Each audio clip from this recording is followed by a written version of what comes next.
So in this video, we'll be learning about the drug of the day, which is atorvastatin.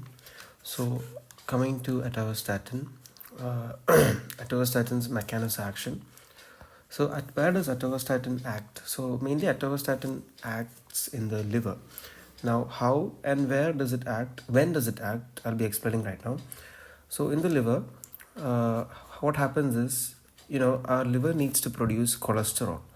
And you'll be thinking, why do we need cholesterol, apart from the food that we consume? Well, cholesterol is needed for us in order to build our cell membranes and etc. So for that, our liver actually produces the cholesterol. And this cholesterol synthesis mainly occurs at night. Therefore, why we eat, so that is why you have the atorvastatin at night. So coming to the cycle where atorvastatin is produced, so there's a compound called acetyl coenzyme A. So acetyl coenzyme A gets converted to HMG coenzyme A, and then this HMG coenzyme A gets converted to a compound known as mevalonate. It gets converted to a compound known as mevalonate. And then this mevalonate gives breaks down into the substance known as cholesterol. So there is a vital enzyme over here known as HMG coenzyme A reductase. What atorvastatin does is that it simply inhibits this enzyme. So once this enzyme is inhibited, the whole process of forming cholesterol stops over here. It does not go to the next step. That is, the mevalonate is not produced. So this is how the atorvastatin, it decreases the intrahepatic cholesterol production. So this is the primary mechanism. Now there is a compensatory mechanism followed right after this. I'll tell you that. So once the intrahepatic cholesterol levels is decreased due to atorvastatin, what happens is this SREBP2. Now what it stands for is sterol regulatory element binding protein 2. Now what happens is this thing is activated. Now once this thing is activated, what it does is it travels all the way to the nucleus of the hepatocyte.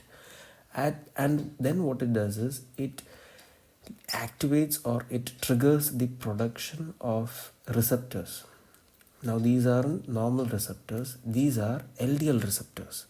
Now once these receptors are produced or activated, they travel all the way to the cell membrane of the hepatocyte. Now once they travel to the cell membrane, they present themselves over the cell membrane. Now as the name suggests, these are LDL receptors. So what do they attract? They attract the molecules known as LDL, or they are also known as bad cholesterol.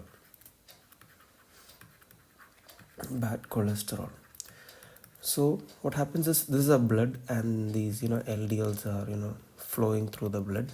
So what happens is these LDLs are attracted by the LDL receptor.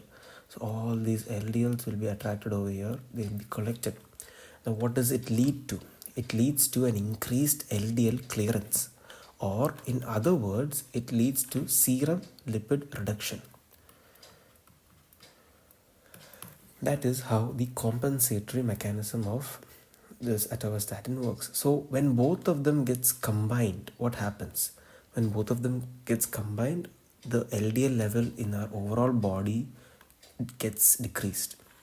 Now coming to the adverse drug reactions. Now the first one is muscle pain or myalgia or myopathy. Now how is it caused? Now before coming to this point, I would like to mention another thing. That is, remember I've said about the cycle in acetyl coenzyme A gets converted into HMG coenzyme A, which gets converted to mevalonate, then it gets converted to cholesterol. Well, there is a small correction over here.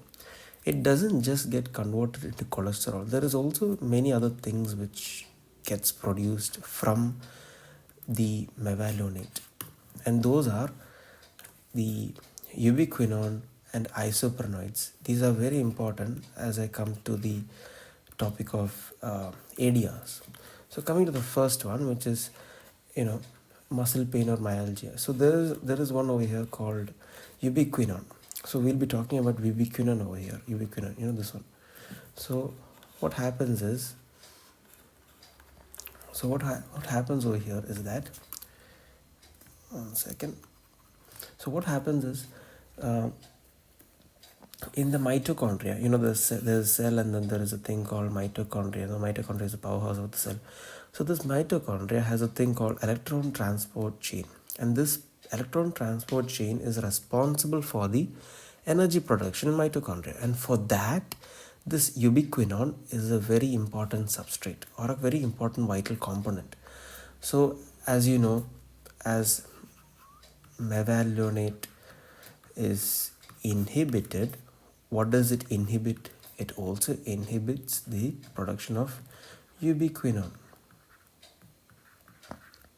Now when ubiquinone is inhibited, what happens? There is a decreased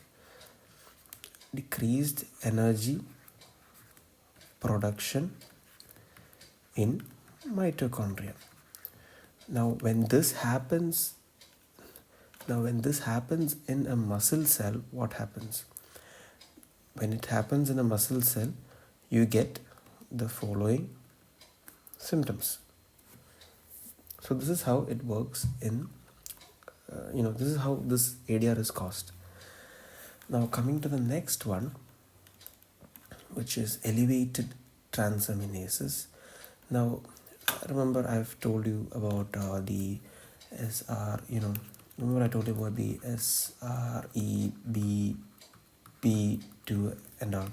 So when all these changes occur, the SRBP2 is activated and it leads to the compensatory mechanism. So what happens is, when these changes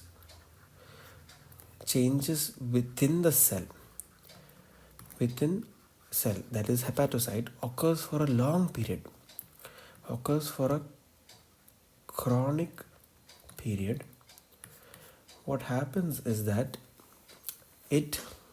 when these changes, the SRBP2 activation and all these type of changes occur for a long period of time, it ultimately leads to a change in permeability.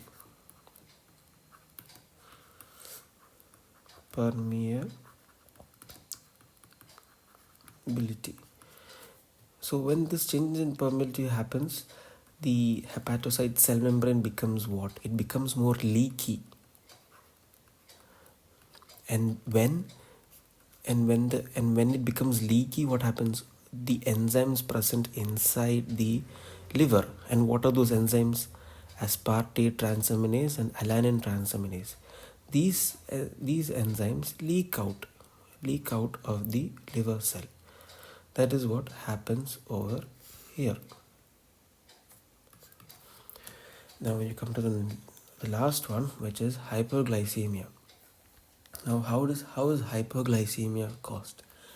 Now as I said before, mevalonate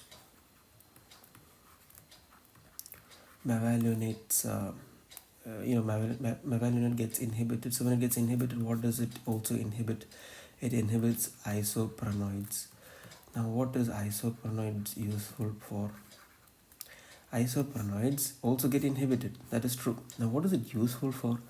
Isoprenoids is useful for the proper release of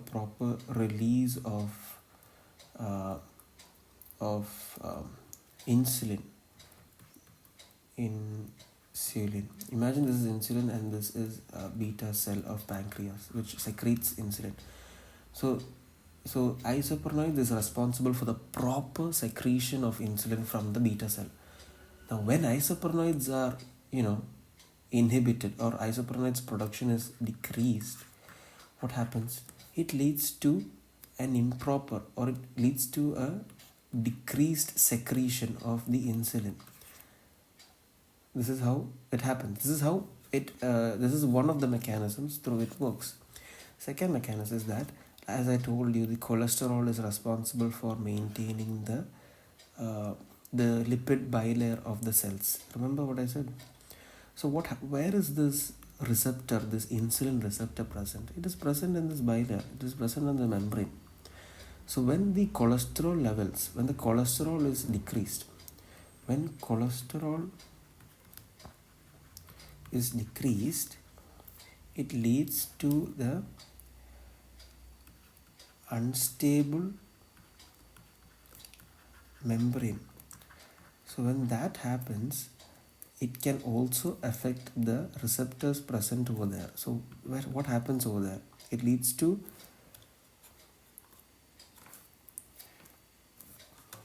what? It leads to it leads to insulin resistance. It leads to insulin resistance. So these are the two ways through which it can cause hyperglycemia. Now coming to the last one, which is the contraindications. Liver diseases. As I told you, liver diseases, the main action of the drug occurs in the liver itself. Main metabolism, in fact, occurs in liver. Main mechanism of action occurs in the liver. So if the liver is not in a good condition, then the drug will not provide its desired effect. So due to all this reason, if you have liver disease, there's no point giving this drug. Pregnancy and breastfeeding. Pregnancy, because this leads to decrease in cholesterol. Cholesterol is vital for building cell membrane, especially at a very young age, such as the growing fetus needs, they really need this to build cell membrane. So you cannot risk of not providing them this. And the reason of breastfeeding is that atorvastatin is a statin, obviously. So statins are lipid soluble.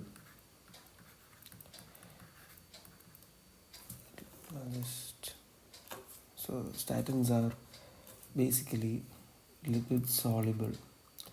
So therefore it can go from the from the mother. It can be transferred from the mother to the fetus. And once it reaches the fetus, what happens? It leads to the same thing as here, cell membrane. It can disrupt the cell membrane synthesis. Coming to hypersensitivity, if a person is prone to hypersensitivity, they should not take atorvastatin, as atorvastatin also can cause hypersensitivity in rare cases. It's rare. So that's it.